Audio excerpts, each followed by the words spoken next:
Now to that breaking news overnight on the Israel-Hamas war. The Secretary of State, Antony Blinken, is now back in the Middle East, pushing to secure an immediate ceasefire. NBC's Sanchez is in Jerusalem for us. Raf, good morning. What can you tell us?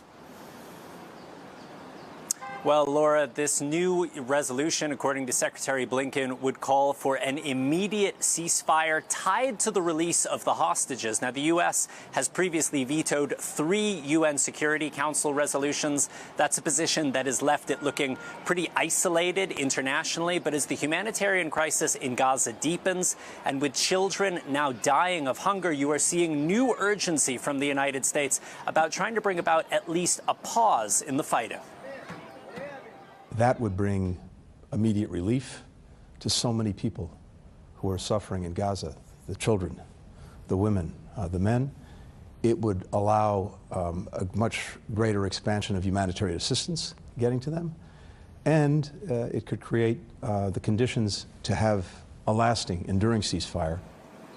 Now, this resolution may not be enough for some countries at the UN who want to see a ceasefire with or without a hostage deal, but it is a sign the Biden administration really feeling the heat, both at home and abroad, to do more to address the suffering in Gaza. Laura. So, Raf, speaking of that potential hostage deal, where do things stand in those negotiations right now?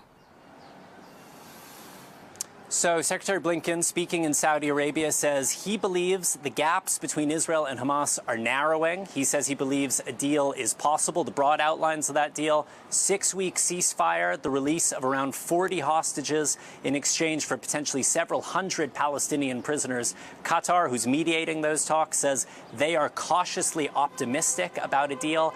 I've got to say, neither Israel nor Hamas are sounding all that positive. But the good news, if there is any, is that both sides are at least staying at the negotiating table. And Secretary Blinken says the U.S. will continue to push to try to get that deal. Laura. All right, Raf Sanchez, thank you very much. Hey, thanks for watching. Don't miss the Today Show every weekday at 11 a.m. Eastern, 8 Pacific on our streaming channel, Today All Day. To watch, head to today.com/allday or click the link right here.